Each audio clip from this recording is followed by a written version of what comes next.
다루는 거죠. 제가 지난 주 중에 어떤 기회와 고민이 있었습니다. 그건 뭐냐?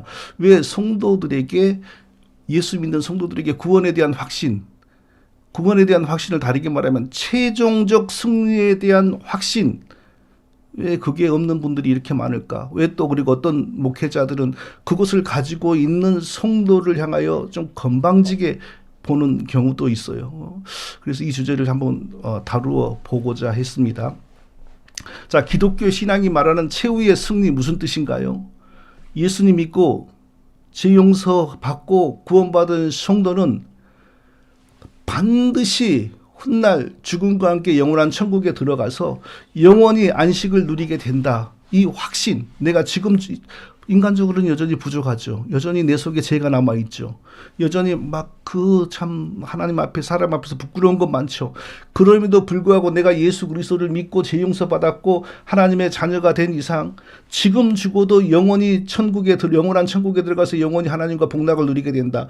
이 확신, 이것이 우리에게 있는 것은 성경적이냐 비성경적이냐, 이것에 대해서 오늘 우리가 확실하게 뿌리를 캘 수 있기를 바랍니다. 자, 먼저 정답을 말한다면요, 예수님 믿고 이미 구원받은 성도들은 무슨 일이 있을지라도 최후에 최종적으로 승리한다, 영원한 천국에 들어간다라는 확신을 가지고 우리가 살아야 됩니다. 만일 우리가 최후의 승리, 즉 구원에 대한 완전한 확신을 가지지 못한다면, 그것이 비성경적인 것이라면 우리는 어떤 모습으로 살아야 됩니까? 지금 현재 구원은 있습니다. 예수님 믿었으니까 지금 현재 구원은 있습니다. 그런데 앞으로 내가 크게 만일에 범죄하면 지금 현재의 구원은 없어질 수 있습니다. 지옥에 떨어지는 거죠. 그러니까 남은 인생은 하나님 주신 은혜에 대한 감사와 찬송을 하며 살아가는 것에 집중되는 것이 아니고, 지금 내가 얻은 구원을 잃어버리지 않는데 계속 가지고 가는 데에 그 불안감과 함께 거기에 집중이 되는 겁니다. 이것이 바로 율법주의 기독교 신앙의 가장 심각한 병입니다. 구원을 얻는데 율법이 하는 일이 조금이라도 있었다라고 가르치거나 믿으면 반드시 그렇게 얻은 구원을 끝까지 지키는데 율법이 또 함께 역사합니다. 그러니까 그 율법과 관련된 구원 신앙에는 절대 구원에 대한 확신이 없고 기쁨이 없습니다. 에이, 목사님, 요즘 세상에 율법주의가 어디 있나요? 에이, 그런 거 없지요. 그런 건 신학교 다닐 때나 들은 말이지. 목사님들이 알지. 우리는 율법주의 같은 거 몰라요. 이렇게 말할 수 있겠죠. 그렇지 않습니다. 우리가 얻은 구원은 100% 예수 그리스도의 피의 공로, 하나님의 은혜다라는 것을 100% 믿지 않는 곳은 어디에나 율법주의가 있습니다. 단지 율법이라는 말을 쓰지 않고 대신에 무슨 회개, 성화, 순종, 하나님에 대한 의무, 이런 말을 쓰는 거예요. 그래서 우리가 그 율법주의인지 눈치를 못 채요. 제가 실명을 거론하는데요, 아주 유명한 분이라서 거론해도 돼요. 한국교회가 다 아는 분이니까. 김세윤 교수라는 분이 2014년에 칭의와 성화라는 책을 냈는데 그게 큰 한국교회의 논쟁을 일으켰죠. 무슨 얘기를 거기서 하셨냐 하면요, 자, 우리는 예수님 믿음으로 하나님과의 올바른 관계로 들어간다. 자, 이런 게 다 트릭이에요. 신학자들의 그 트릭, 용어의 트릭. 하나님과의 올바른 관계. 또 다르게 말하면 무흠의 관계, 무흠 상태로 들어간다. 그리고 그때부터 남은 인생 동안 하나님에 대한 의무를 완전히 적극적으로 이행해야 훗날 역사의 끝날 하나님으로부터 너는 의로운 자다라고 구원을 완전히 확증받게 된다. 이런 것을 주장을 했어요. 자, 거기에 율법이란 말 하나도 없죠. 그런데 그게 율법주의입니다. 뭐냐? 하나님에 대한 의무가 뭐예요? 하나님이 요구하는 대로 다 사는 겁니다. 모든 죄를 회개하고 모든 사랑과 순종을 다하고, 그건 무엇을 통하여 우리에게 하나님이 알리셨죠? 구약의 율법을 통하여 알리셨잖아요. 네, 율법에 그런 게 들어있잖아요. 그러니까 율법이라는 용어를 안 쓰고 다 예수님 믿은 건 뭐예요? 구원은 구원인데 뭐라고요? 하나님과의 올바른 관계, 무흠 상태. 그럼 구원의 완성은 뭐라고요? 하나님과의 올바른 관계 속으로 들어간 하나님의 자녀가 완전히 하나님에 대한 의무를 수행함으로 구원을 완성하게 된다. 이게 바로 율법주의입니다. 네. 그게 로마 교회가 가리키는 거하고 사실은 그 전통적인 로마 교회의 사상하고 똑같은 거죠. 자, 요즘 로마 교회에서는 뭐 믿건 안 믿건 양심을 지키고 선하게 살면 다 천국에 간다 이렇게 말을 하니까 지도자들이 대체 로마 교회가 어떤 종교인지 알 수가 없어요. 근데 전통적인 로마 교회는요, 예수님을 믿는다고 해서 구원이 완성되는 게 아닙니다. 예수님 믿으면서 얻은 구원은 뭘까요?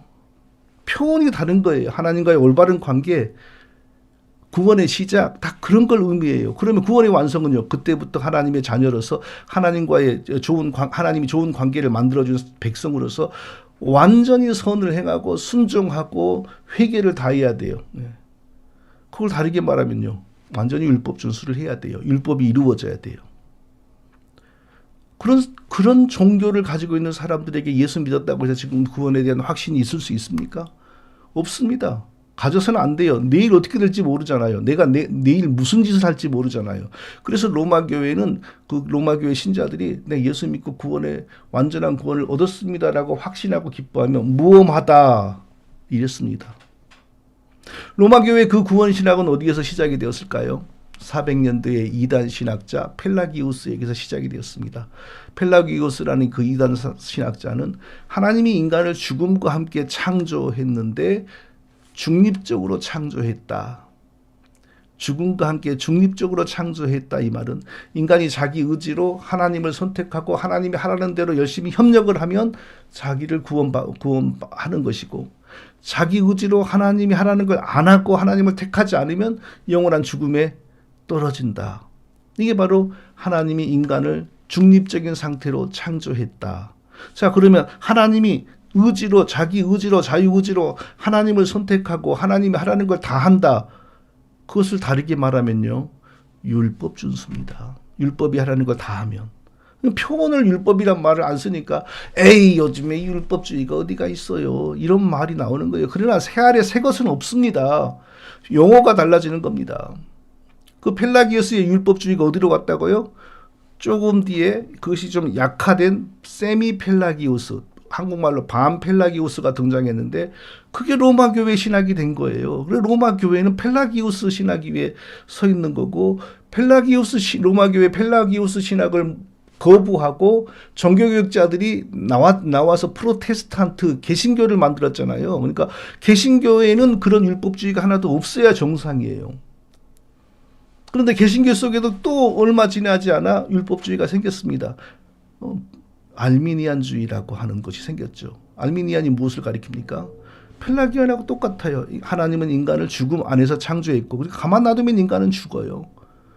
그리고 중립적으로 창조했다. 중립적으로 창조했단 말은 역시 무슨 뜻이냐?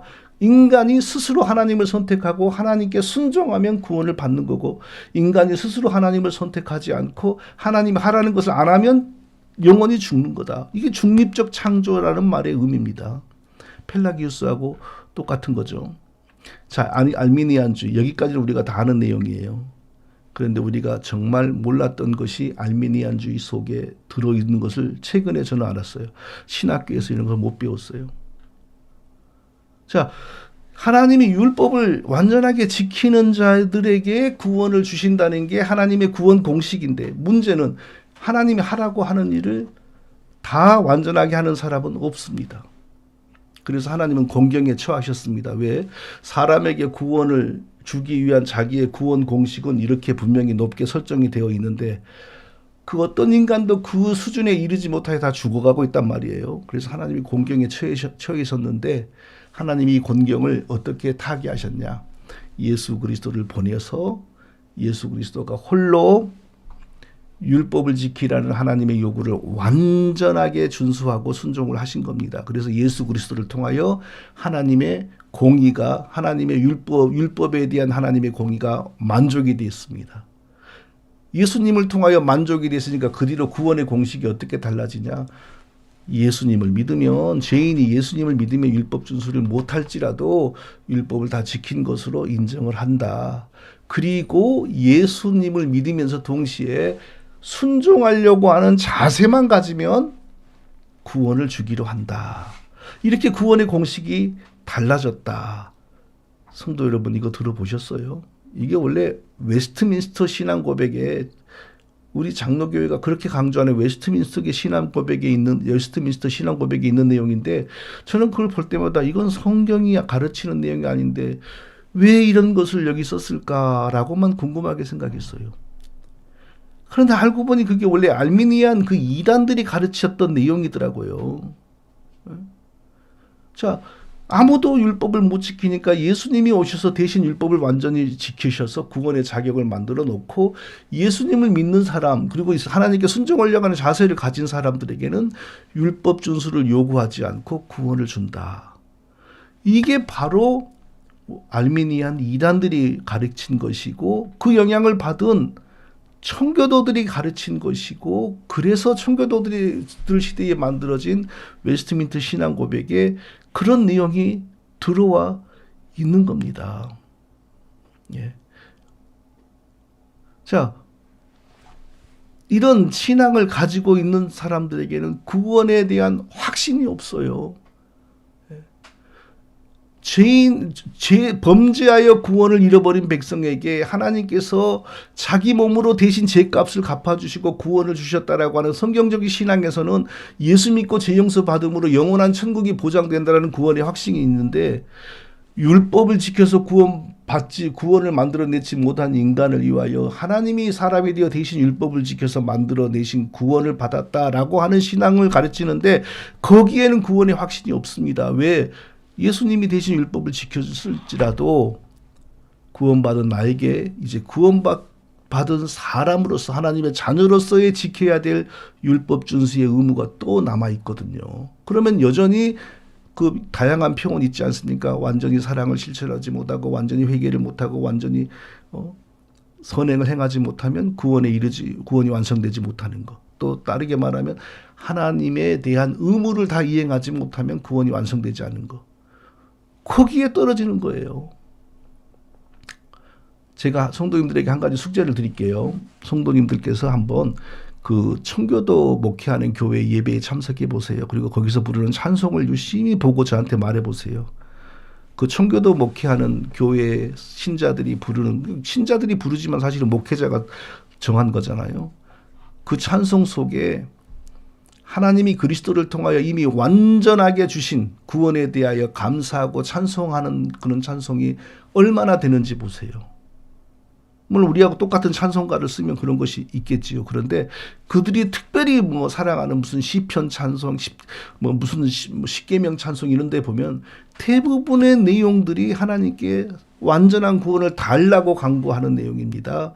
그리고 구원을 얻기 위한 성도의 자세를 노래하는 내용이에요. 그리스도의 피의 공로로 완전한 구원을 얻은 성도의 감사와 찬송을 노래하는 찬송은 별로 없어요. 그런가 안 그런가 보세요. 왜 그런 일이 벌어진지 아세요? 율법으로부터 구원이 나온다. 사람이건 예수님이건 율법을 지켜야만 구원이 나온다. 이런 걸 믿는 곳에는 구원의 확신이 없어요. 거기가 알미니안이건 펠라기안이건 로마교회건 청교도건 명칭과 조직이 다르지 그 특징은 어디나 동일해요. 그러나 율법주의는요,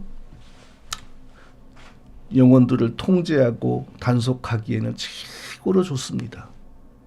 자, 제가 계속해서 성도님들에게 이런 내용으로 설교를 한다고 해봐요. 당신이 예수 믿는다고 지금 구원이 영원히 보장되는 거라고 생각을 하는데 착각하지 말아요. 구원의 시작이에요. 하나님과의 올바른 관계로 들어간 거예요. 특별히 하나님이 저주하실 일이 없는 상태로 들어간 거예요. 적극적으로 천국에 들어갈 만한 자질은 아직 없잖아요. 그걸 만들어야 돼요. 그게 뭔지 아세요? 하나님에 대한 의무를 다하세요. 11조도 철저히 하고 주일 성수도 철저히 하고 모든 죄를 회개하고 하나님이 보시기에 의인이라고 할 만한 것을 보이란 말이에요. 그렇지 않고 단지 예수 믿는다고 천국에 가요? 그것은 당신의 신념이지. 자꾸 제가 이렇게 설교를 한다고 해봐요. 어떤 사람은 저건 복음이 아닌데 그러고 떠나가겠죠. 그건 영리하고 똑똑한 사람들입니다. 그러나 교회 나오고 설교를 듣는 사람들이 다 그렇게 영악하고 똑똑하지 않나요? 순진한 사람들이 많잖아요. 순진한 사람들은 못 떠나요. 그러면서 거기에 세뇌가 돼요. 종교 기계의 부속품이 되는 거죠. 나쁜 생각이나 나쁜 자세를 가지면 구원에서 떨어져 다시 지옥으로 간다는데 그럴싸하잖아요. 그 상황에서는 모든 영혼들이 두려워 떨고 순종하고 복종하게 되고 한 사람만 딱 좋아요. 그렇게 목회하는 목사 한 사람만 좋아요. 그리고 오히려 당당하게 이렇게 말을 해요. 딴 교회 가봐요. 이런 복음이 있나? 다른 교회에 다 거짓 구원에 세뇌돼 가지고 다 헛되게 살고 있잖아요. 진정한 복음이 어디 있는지 보세요. 그렇게 말하면 통한다니까요. 그때부터. 성도 여러분, 우리에게 하나님의 은혜에 대한 진정한 기쁨과 감사와 찬송이 있으려면 반드시 두 가지가 있어야 돼요. 우리가 얻은 구원에는 우리 사람의 노력이나 공로가 아무런 영향을 미치지 못했고 오직 하나님의 은혜로 얻어졌다라는 이해와 믿음이 있어야 됩니다. 그게 사실입니다. 그게 성경의 가르침입니다. 구원을 얻는데 사람의 노력이나 장점이나 공로가 조금이라도 개입되면 어떻게 그 사람이 하나님께 대해서 감사와 찬송을 할 수 있겠어요? 그거 불가능해요. 내 노력과 공로가 많이 작용을 했는데 하나님의 공로 절반, 내 공로 절반이면 감사를 절반밖에 못하는 거죠. 감사를 하더라도 진정한 감사가 못 되죠. 물론 우리가 성령의 열매로 거룩하고 의로운 삶을 살아야지요. 그런데 그런 잘못된 복음에 세뇌되어 있으면 제가 뭐라고 설명했습니까? 성령이 언제 역사한다고요? 우리가 올바른 믿음, 올바른 지식, 올바른 하나님에 대한 올바른 이해를 가질 때에 성령께서 우리의 영혼을 더 풍성하게 가꾸시기 위하여 은혜를 베푸시고 역사합니다. 그런데 잘못된 지식, 잘못된 이해, 잘못된 믿음을 가지면 성령이 역사하기를 그칩니다. 그러면 우리 영혼에 기쁨이 없죠. 행복이 없죠. 그리고 강박관념에 빠지는 거예요. 의로운 삶을 살아야 되는데, 거룩한 삶을 살아야 되는데, 그게 경건인 줄 알고, 그게 은혜 받은 건 줄 알아요. 그 사람들은. 성령이 은혜를 주셔서 내게 기쁨이 넘치고 감사가 넘치고 성령이 내 마음을 변화시켜가지고 내 속으로부터 삶이 달라지고 생각이 달라져야죠. 내가 변하죠.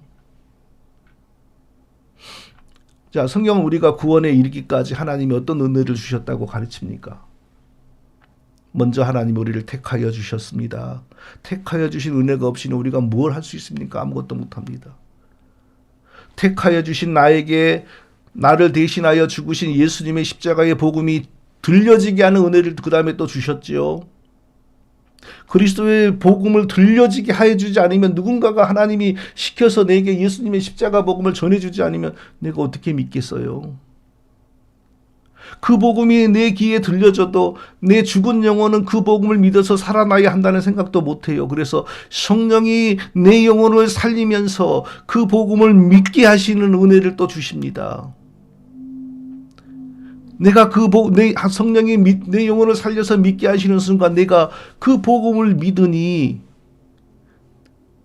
성령이 예수님의 십자가를 내게 적용하시어서 내가 예수님과 함께 죽은 것으로 되어 죄에서 해방되게 하십니다. 그리고 믿고 죄에서 해방된 나에게 영원히 십자가의 은혜 안에서 살도록 성령이 내게 오십니다. 오셔서 나를 그렇게 하나님의 자녀로 살아갈 수 있도록 이제는 만들어가기 시작합니다. 여기에 우리가 한 일이 뭐가 있습니까? 여기에 내가 한 일이 하나도 없습니다. 너희가 나를 택한 것이 아니요 내가 너희를 택하여 세웠나니 요한복음 15장 16절.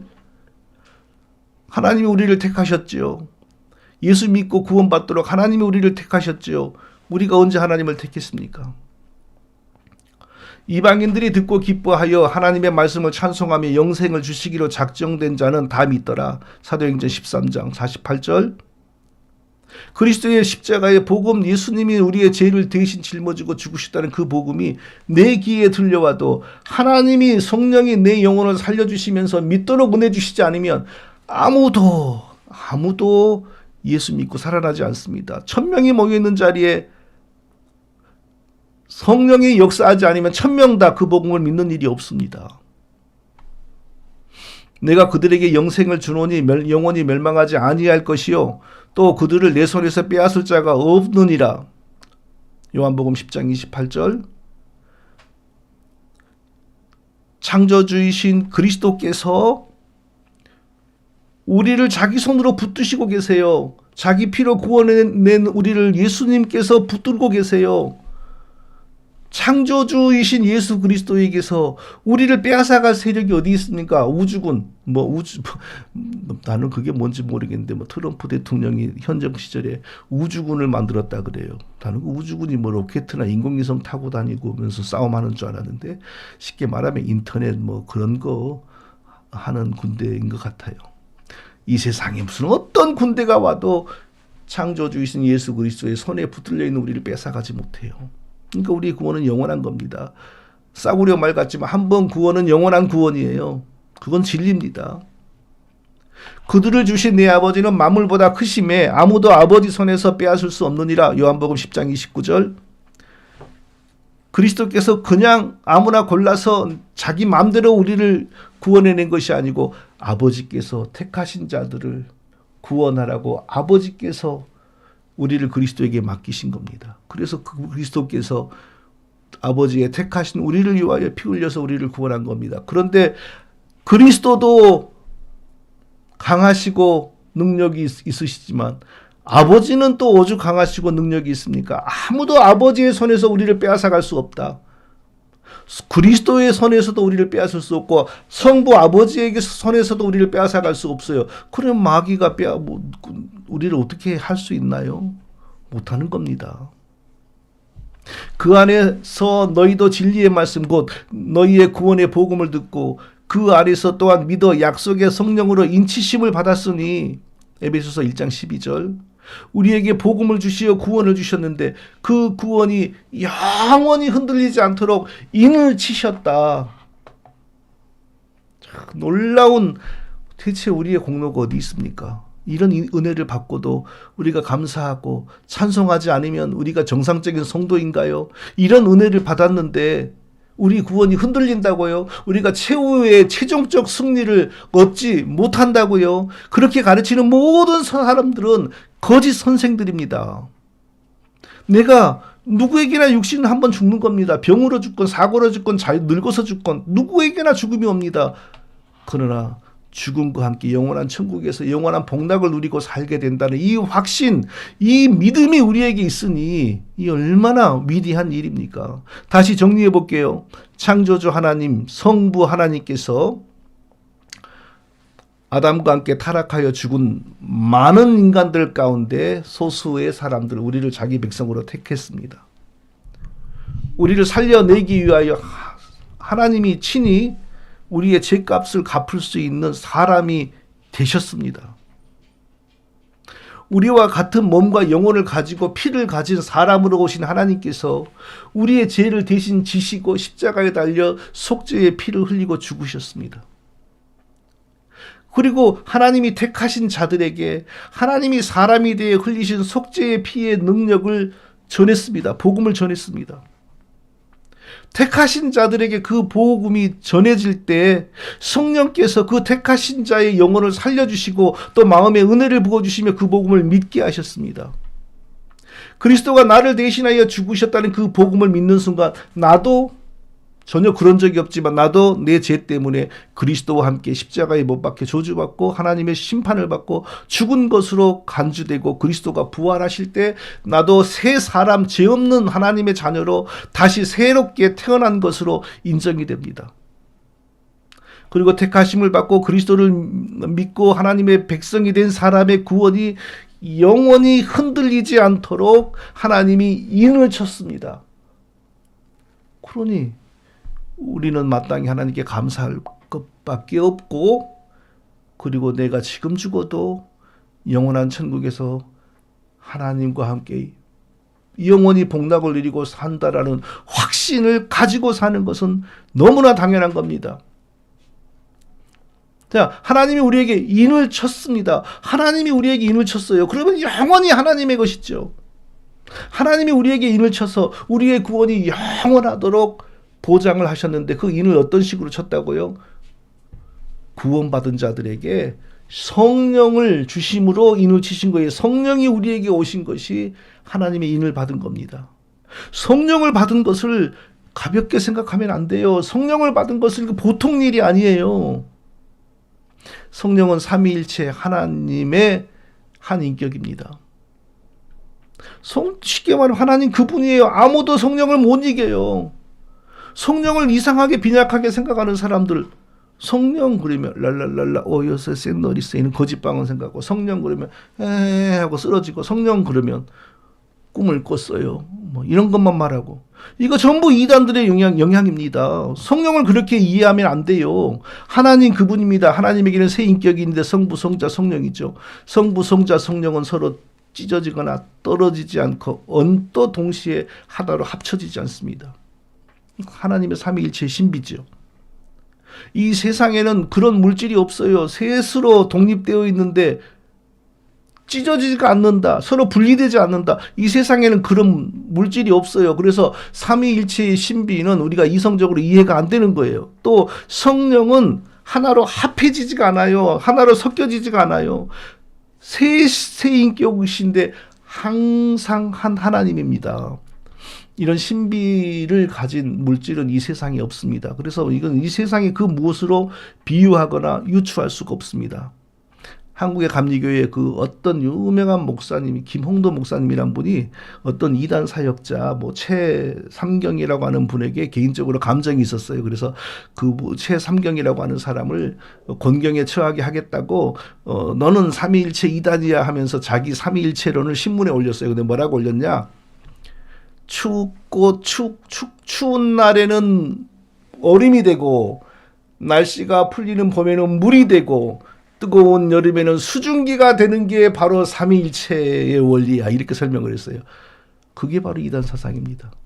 물과 수증기와 얼음은 하나의 물질이 온도에 따라 변형되는 거잖아요. 성부, 성자, 성령을 한 존재로 만드는 거잖아요. 그게 이단 사상입니다.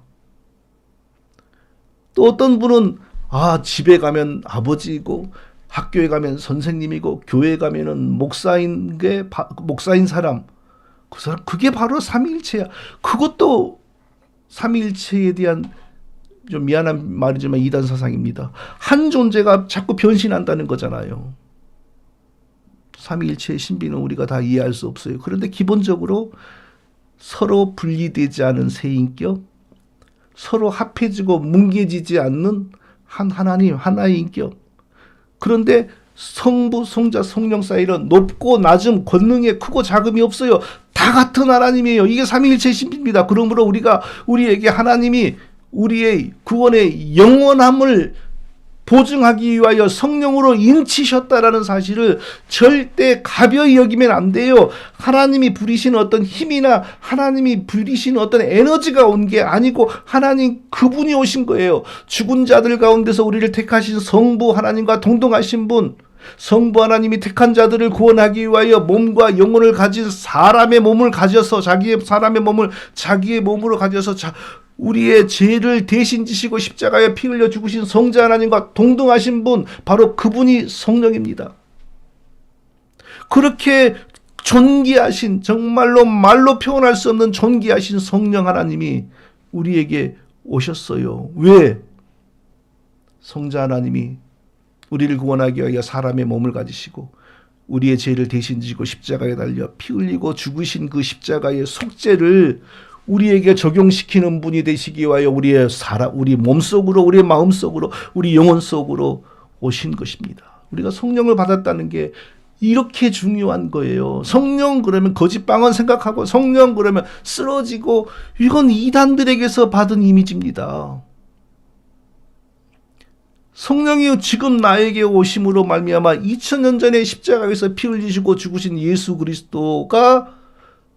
그리스도의 그 죽으심에 내가 연합이 되는 겁니다. 그리고 예수님의 십자가에 피 흘리신 그 속죄의 피의 효력이 나에게 적용이 되는 거예요. 그래서 사도 바울은 자신이 예수님 죽으실 때는 어디 있었는지 우리는 모르지만 하여튼 예수님 계속 빈정댔죠. 반대했죠. 나중에 예수님 믿고 나서 성령을 받고 난 후에 이렇게 말합니다. 내가 그리스도와 함께 십자가에 못 박혔나니. 이성적으로 생각하면 네가 언제 예수님께 십자가에 못 박혔니? 네가 언제 예수님과 십자가에 못 박혔니? 너는 예수님 죽이는 편에만 가담했지 너는 못 박힌 적이 없어. 거짓말 치지 마. 사기치지 마. 이게 이성적인 말이잖아요. 그러나 그리스도의 십자가의 공로를 우리에게 적용하시는 성령이 우리에게 오면 그리스도가 죽으시는 순간 나도 함께 죽은 것이 됩니다. 성령을 받지 못한 사람이 이런 말을 들으면 하나의 이론일 뿐이에요. 기독교는 그런 이론을 가지고 있구나. 그러나 성령을 받은 사람에게 이것은 이론이 아니고 실제입니다. 실제라는 게 뭡니까? 그 이론이 내게 적용되어서 열매가 나타나는 거죠. 우리에게 어떤 열매가 나타납니까? 성령을 받음으로 예수님의 십자가의 피의 권세가 내게 적용이 된다. 바로 그 순간부터 어떤 일이 벌어집니까? 이상하게 어제까지 그렇게 좋았던 죄가 그건 내가 그렇게 계속 하고 살면 안 되잖아. 그거 나하고 이제는 안 맞는 거잖아. 죄가 미워져요. 죄가 싫어져요. 물론 완전히 죄를 다 끊어지고 죄에 대해서 완전히 승리하는 건 아니에요. 그러나 죄하고 거리를 두기 시작해요. 거리를 두고 싶어져요. 이게 바로 우리가 예수님 믿고 성령을 받았다라는 이 중요한 기독교의 이슈라고 해야 되나요? 뭐라고 가르침이라고 해야 되나요? 이거 바로 이겁니다. 기독교의 저질적인 이론을 이제 다 씻어내세요. 성령 그러면 랄랄랄라 오효세 센너리세 히히 빠빠오랄랄랄라 이거 다 버리세요. 이건 거짓 선생들에게서 나온 겁니다. 아주 사단이 만들어내서 교회를 더럽히려고 만들어낸 거짓된 것이 얼마나 교회를 정말 변질시켰는지 몰라요. 성령이 그리스도를 대신하여 예수 믿고 구원받은 모든 사람들에게 임하셨습니다. 성령 받음의 가장 큰 증거. 죄가 싫어져요. 죄하고 거리를 두고 싶어져요. 왜? 그리스도의 속죄의 피가 내게 적용되기 때문에. 그리스도의 피가 내 마음에 발라졌고 내 영혼에 발라졌는데 여전히 죄가 좋아요. 죄 때문에 흘리신 그리스도의 피가 내 영혼에 내 마음에 발라졌는데 여전히 죄가 즐거워요. 그럴 수가 없습니다. 이 성령이 하시는 가장 중요한 사역에 대해서 이거 잘 이해를 하십시오. 이걸 이해하지 못하고 성령 그러면 방언한다던데, 성령 그러면 쓰러진다던데, 나도 한번 안수 받고 쓰러져 보고 싶은데, 이런 이해를 가지고 있으면 성령이 은혜 주시고 역사하기를 그칩니다. 왜? 성령은 이단을 만들지 않습니다.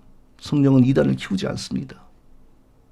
성령에 대해서 우리가 바르게 이해할 때 성령의 은혜가 우리에게 계속 이어집니다. 성부는 창조를 작정하셨습니다. 처음에 창조에 대해서 성령의 사역을 한번 말해볼게요. 성부께서는 창조를 작정하셨습니다. 성자는 성부께서 작정하신 창조를 실제로 집행했어요. 그래서 성부도 창조주, 성자도 창조주인데 성부는 창조를 작정하신 분으로서의 창조주, 성자는 창조를 실행하고 집행하시는 분으로서의 창조주입니다. 성령은 성자에 의하여 실질적으로 벌어진 모든 창조된 피조물들에게 생명을 부여하고 질서를 부여하고 보존하시는 일을 하셨습니다. 그래서 성령을 창조의 영 이렇게 말을 합니다. 창조의 영으로서의 성령은 우리를 구원하시는 성령이 아니고 하나님이 창조하신 모든 피조물들을 유지하고 붙드시는 분입니다. 지금 이 세상이 지구가 두 쪽으로 나지 않고 바닷물이 히말라야 산까지 엄습하지 않고 창조된 세계가 이렇게 유지되니까 우리가 사는 거 아니에요? 성령이 창조의 영으로서 이 우주를 모든 피조물들을 붙들고 있기 때문입니다. 창조의 영이신 성령이 어디나 있기 때문에 김정일이 하는 말을 바로 그 앞에서 듣고 계시고 트럼프가 하는 말을 바로 그 앞에서 듣고 계시고 내가 하는 말을 날마다 내 입 앞에서 내가 하는 행동을 바로 내 얼굴 앞에서 성령이 다 지켜보시는 거예요. 그래서 이유 없이 복을 받는 사람이 드물고 이유 없이 재앙을 당하는 사람이 드물어요. 성령께서 창조의 영으로서 세계를 지탱하시고 보존하시고 계십니다. 그런데 아담이 범죄함으로 아담과 아담에게 맡겨진 모든 피조 세계에 하나님의 저주가 임했습니다. 하나님의 모든 피조 세계가 아담과 함께 망가졌습니다. 하나님이 사람이라면 다 버리고 새로 만드시겠죠. 그러나 하나님은 자기 백성으로 창조한 자, 자기 백성이 살면서 자기를 섬기도록 만든 이 우주가 없어지지 않고 버려지지 않고 하나님이 다시 하나님 자신의 능력으로 회복해 주시기를 기뻐하셨습니다. 자, 얼마 전에 제가 이 막내딸 학교 무슨 일로 캠핑을 갔어요. 캠핑 가서 그날 밤에 제가 난생 처음으로 아주 놀라운 걸 봤습니다.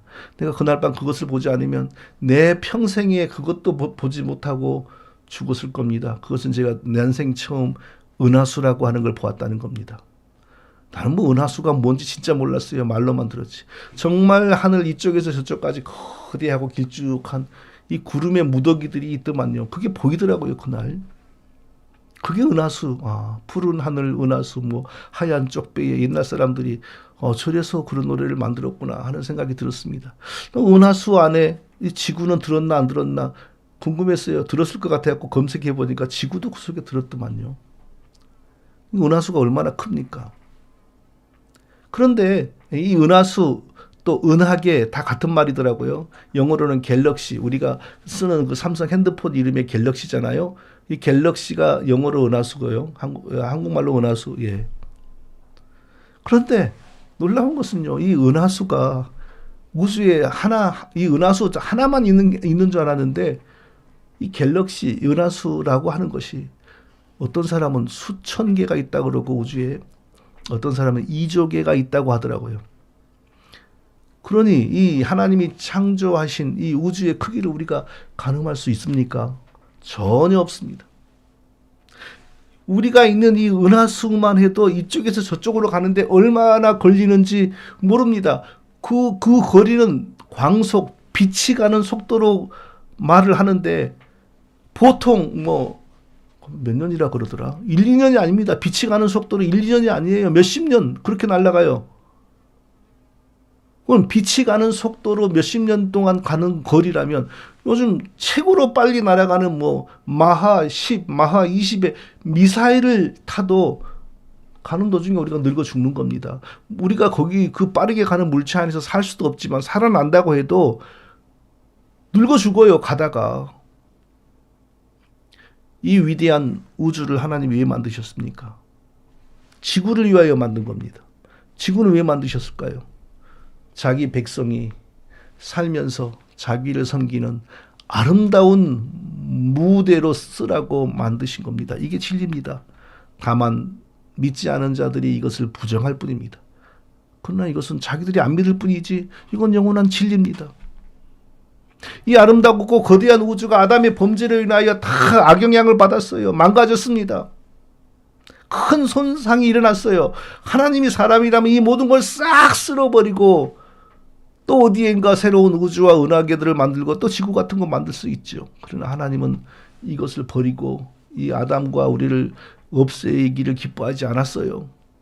하나님 자신의 능력으로 다시 회복하여 처음의 계획대로 하나님을 찬송하는 자기 백성이 지구에서 우주 가운데 그 아름다운 지구에서 살기를 원하셨습니다. 그게 바로 우리에게 복음의 시작이지요.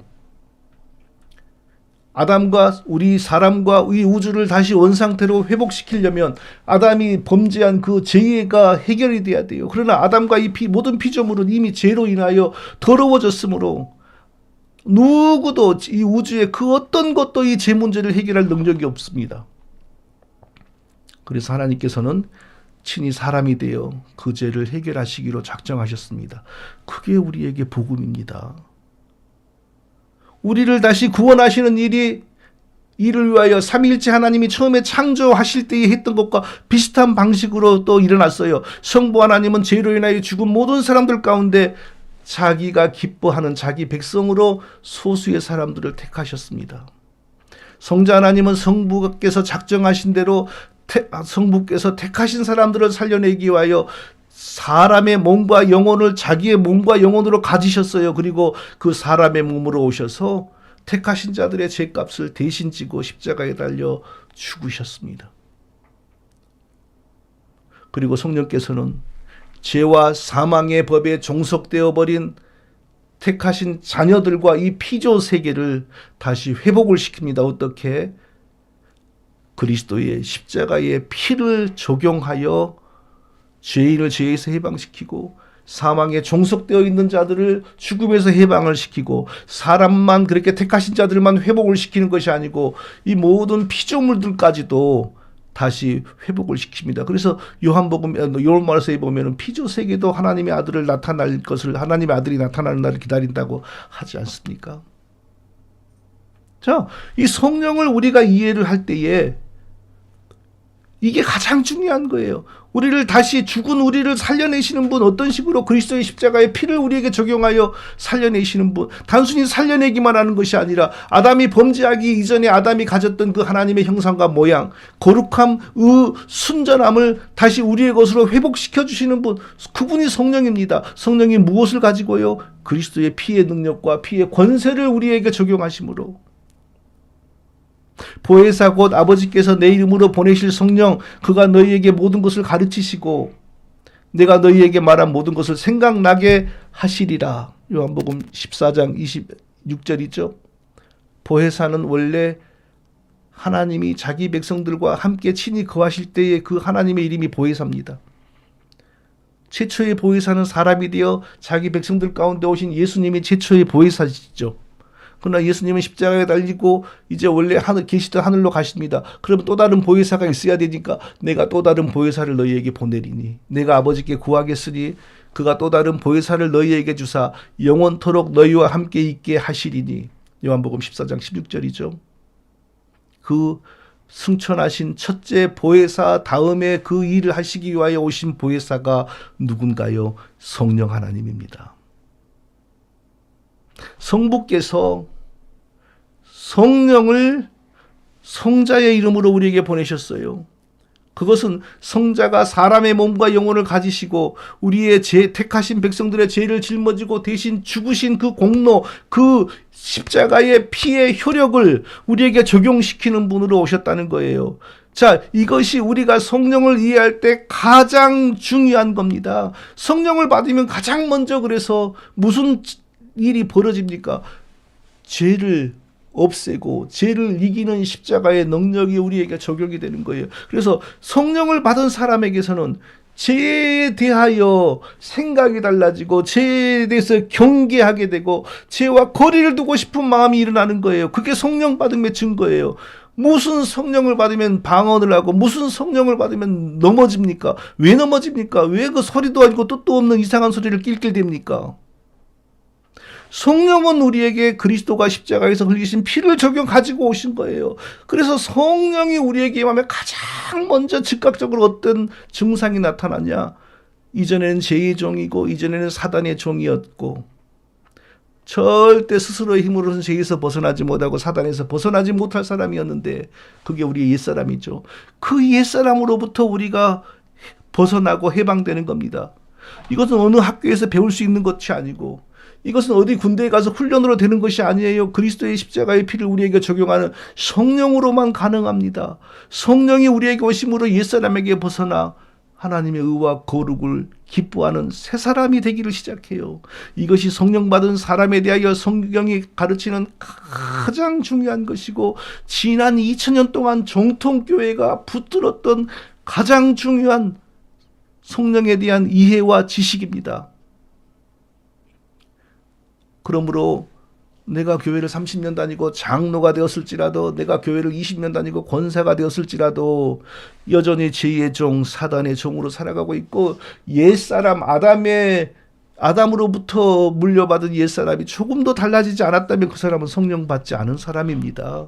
그 사람은 못 배워서 그런 것이 아닙니다. 그 사람은 돈이 없어서 그런 것이 아닙니다. 그 사람은 기도가 모질해서 그런 것이 아닙니다. 그 사람은 그리스도의 십자가를 적용하는 성령을 받지 못해서 그런 겁니다. 성령을 받지 못한 이유는 하나님이 그에게 그리스도를 믿게 하시는 진짜 은혜를 주신 적이 없어서 그런 겁니다. 그리스도를 믿고 성령을 받았는데 여전히 옛사람으로만 살고 죄가 즐거운 것은 구원받은 사람에게는 있을 수가 없어요. 물론 옛사람이 되었다가 새사람이 되었다가 옛사람으로 가다가 새사람으로 가다가 엎치락뒤치락 하는 일은 있죠. 어떨 때는 죄에 완전히 사로잡히는 것처럼 되는 일도 있지요. 그럼에도 불구하고 성령을 받은 사람은 돌이키고 다시 일어나고 그래서 자문에서 의인은 6번 넘어져도 7번째 일어난다 그랬나요? 아니면 7번 넘어져도 8번째 일어난다 그랬나요? 그게 바로 성령 받은 사람입니다. 성도 여러분, 오늘 그리스도를 믿음으로 우리가 얻은 구원에 대해서 가장 중요한 사실을 이제 정리하고 설교를 마치겠습니다.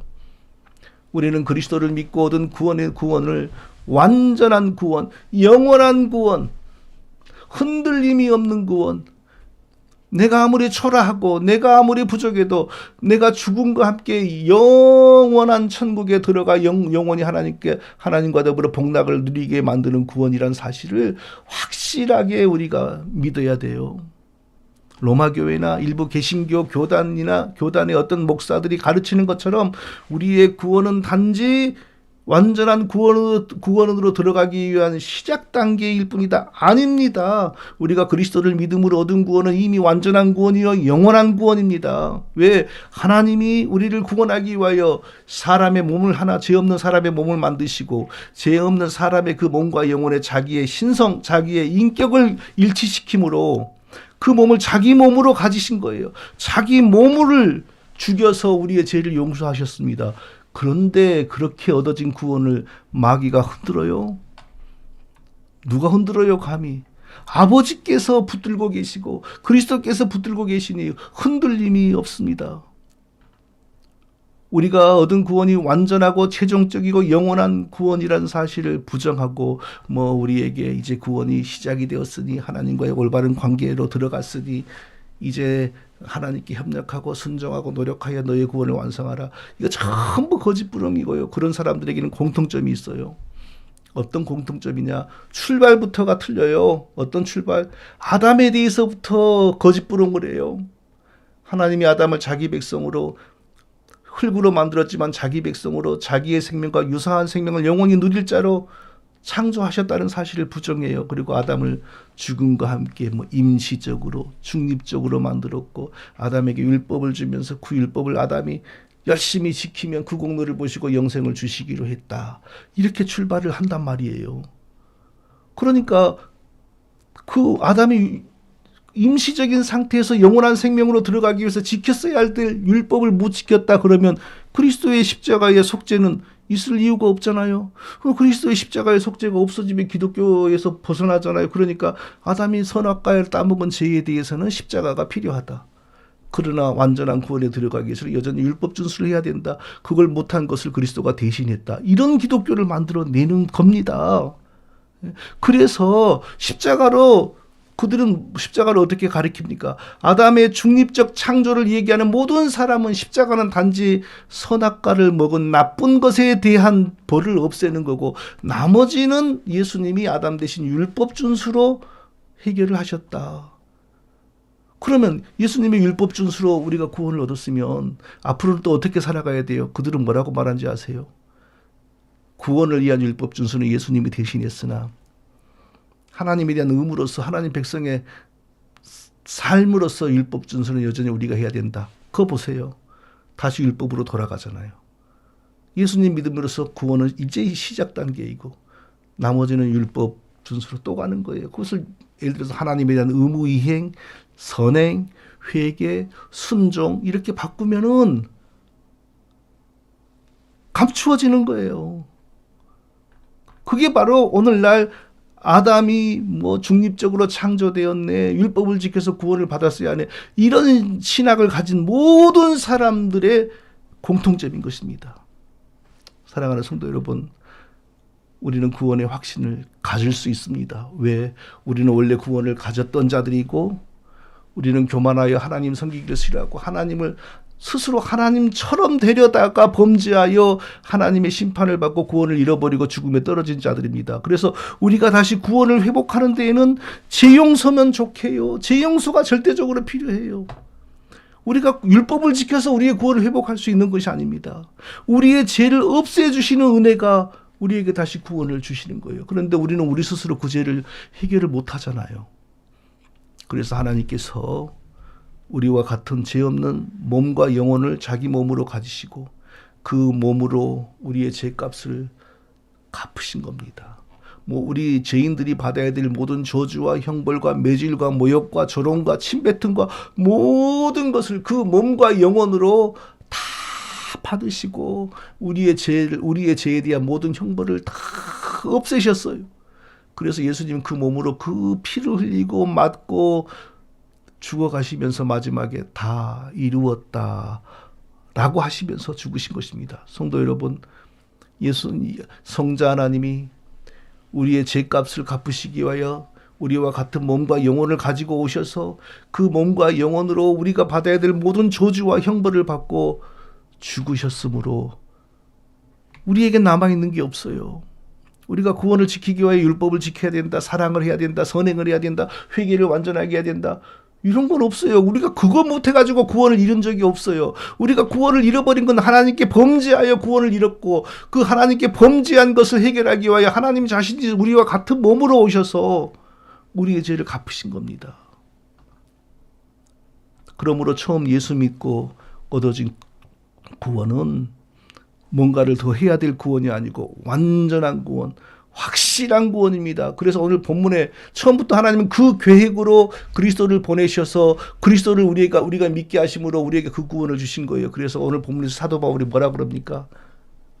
너희에게서 착하신 일을 시작하신 이가 그리스도 예수의 날까지 능히 이루실 줄을 확신하노라. 처음 우리에게 구원을 주시기 위하여 은혜를 베푸신 하나님, 완전한 구원이 이루어지기를 질 때까지 하나님 그 우리에게서 은혜를 거두시지 않습니다. 이미 다 하나님 안에 다 있는 거예요. 은혜 안에. 그래서 또 사도 바울은 로마서 8장 30절에서 또 미리 정하신 그들을 부르시고 부르신 그들을 의롭다 하시고 의롭다 하신 그들을 영화롭게 하셨느니라. 미리 우리를 택하셨죠. 정하셨습니다. 택하신 자들을 예수 그리스도 앞으로 부르십니다. 예수 그리스도 앞으로 부르신 자들을 예수 믿게 하십니다. 예수 그리스도를 믿게 하셔서 구원하고 그 다음부터는 이 땅에서 성령을 받아 성령의 은혜와 역사를 따라 거룩하게 변해가죠. 그런데 그 부분은 빼요. 그리고 바로 영화로 가요. 영화는 죽고 나서 천국에 들어가서 우리가 영화되는 거예요. 그런데 이 땅에 성화는 빼고 영화를 가지고 왔어요. 사도 바울이 뭘 몰라서 이랬을까요? 모를 수가 있나요? 우리의 모든 이 구원에 대한 지식이, 성화에 대한 지식이 사도 바울의 글에서 나오는데 다 알면서도 하나님이 우리를 택하신 것은 결국은 거룩하게 만들고 결국은 천국에서 흠이 없는 백성으로 영원히 살게 하시려고 하는 하나님의 계획이 이렇게 분명하다는 사실. 그래서 미래에 죽어서 천국에서 있을 일을 먼저 가져오는 거예요. 또한 영화롭게 하셨느니라. 이미 영화롭게 된 것처럼 말을 하는 거예요. 사랑하는 성도 여러분, 구원의 확신은 비성경적인 것이 아닙니다. 교만한 것이 아닙니다. 당당한 권리입니다. 그리고 의무입니다. 무슨 일을 만날지라도, 우리가 무슨 병을 만날지라도 한 번 죽는 것은 모든 사람에게 정해진 겁니다. 그 이후에 우리는 하나님의 은혜 안에서 영원한 천국에서 하나님과 영원히 복락을 누리며 살게 되는 겁니다. 그래서 이후로 예수 그리스도 안에서 죽는 자들에게는 복이 있도다라고 요한계시록이 말하는 겁니다. 성도 여러분들, 저와 우리 모든 성도님들에게 이 확신과 담대함이 흘러넘치시기를 예수님의 이름으로 축원드립니다. 거룩하신 아버지 하나님, 이제 죽으나 언제 죽으나 우리는 영원한 천국에서 영생복락을 아버지와 함께 누리게 될 줄로 믿습니다. 우리의 구원은 흔들림이 없는 완전한 구원, 영원한 구원인 줄로 믿습니다. 악한 거짓 선생들이 아무리 흔들어도 이 믿음, 이 확신을 우리가 버리지 아니하고 하나님이 우리에게 단번에 주신 이 은혜를 붙들고 의지하여 기쁨으로 평생을 담대하게 믿음으로 나가는 우리 모두가 되게 하여 주시옵소서. 예수님의 이름으로 기도합니다. 아멘. 찬송가 413장입니다.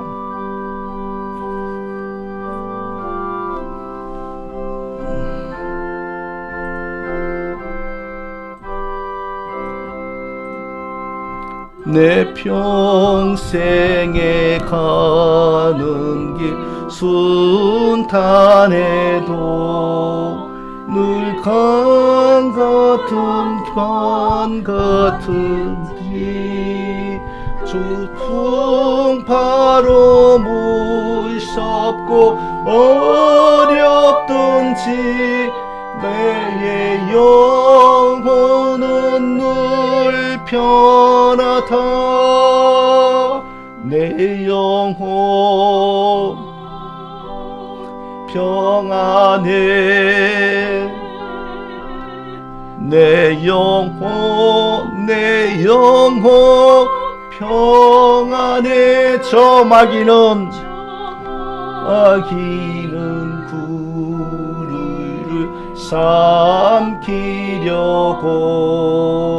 입 벌리고 달려와도 주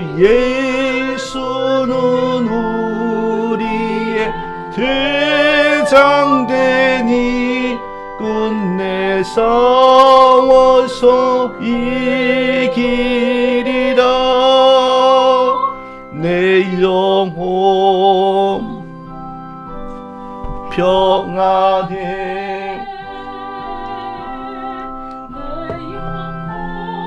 내 영혼 평안해.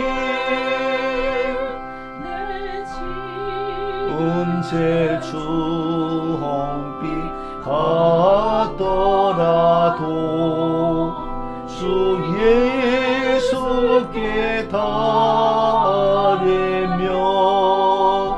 그 십자가 피로써 다시 세상 눈보다도 정하리라. 내 영혼 평안해.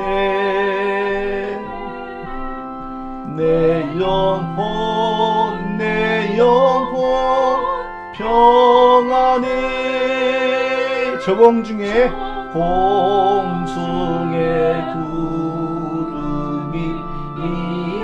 있더라도 그 나팔이 울릴 때에 주 오셔서 세상을 심판해도 나의 영혼은 겁없겠네. 영혼 평안해. 내 영혼 평안해. 그 사이에 VVIP 호랭이 부산 성도님이시죠. 기한 목사님, 대한민국의 바른 성경관 신학관을 세우는데 하나님의 손에 붙들린 그릇으로 쓰여지기를 기도합니다. 감사합니다. 좋은 말씀 감사합니다. 성이름 성도님 길게 쓰셔가지고 다 읽기 어렵고요. 예. 외계인은 있다고 이야기하는 자들이 그건 뭐 틀린 거죠. 우리가 그런 거 신경 쓸 필요도 없고 상대할 필요도 없는 거죠. SBY 성도님 아멘, 성이름 성도님 아멘, 김강일 성도님 아멘, 네, 장정석 성도님 감사합니다. 네, 오늘도 이렇게 함께 예배 드려서 기쁘고요. 그리고 이제 제가 다음 주 한 주간 동안에는 제가 한국에 들어가는 일정을 확정을 하겠습니다. 그래서 이제 분명히 우리가 1박 2일 수련회를 꼭 개최하고 처음에 비교적 그러니까 제가 들어갔을 때의 초기에 그 다음 주에 바로 모임을 가지고 그때 의논해서 또 제가 떠나오기 전에 한 번 정도 더 할까 의논해서 하면은 또 더 할 수도 있는 거고요. 예, 제가 다음 주에는 언제 들어가서 언제 나온다 이 일정을 잡아서 광고를 드리고 또 그 일을 추진하시는 집사님과 성도님과 상의해 가면서 또 알려드리도록 하겠습니다. 건강하시고요. 예, 우리 서로 기도하고 저에게 무슨 맨날 알러지다 이러면서 음성이 변성되고 피로와 여러 가지 있는 거 이런 것이 좀 떠나갈 수 있도록 기도해 주시고요. 자, 이제 제가 축도하고 예배를 마치도록 하겠습니다. 이제는 친히 십자가에 달려 자기의 몸과 피로 또 눈물로 우리의 죄에 대한 형벌을 아버지께 다 받으신 주 예수 그리스도의 은혜와 우리를 택하시고서 자기 백성으로 삼아주신 하나님 아버지의 사랑하심과 우리에게 예수 그리스도의 복음을 주시고 믿게 하심으로 하나님의 자녀가 되게 하신 성령의 교통하심이 오늘도 예배를 마치고 기쁨으로 떠나가는 모든 성도들에게 영원히 함께 있을지어다. 아멘.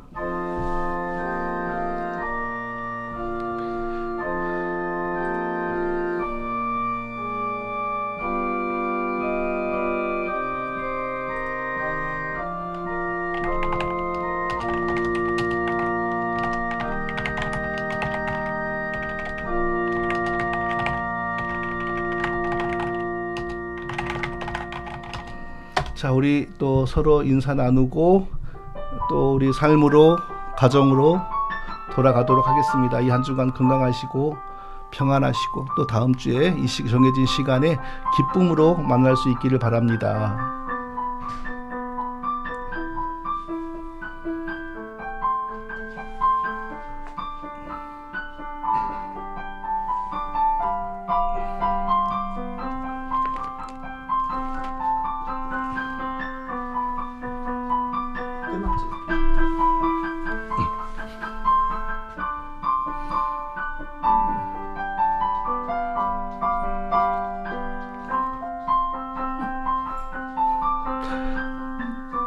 자, 이제 저는 방송을 종료하도록 하겠습니다. 성도님들 한 주간 평안하시기 바랍니다.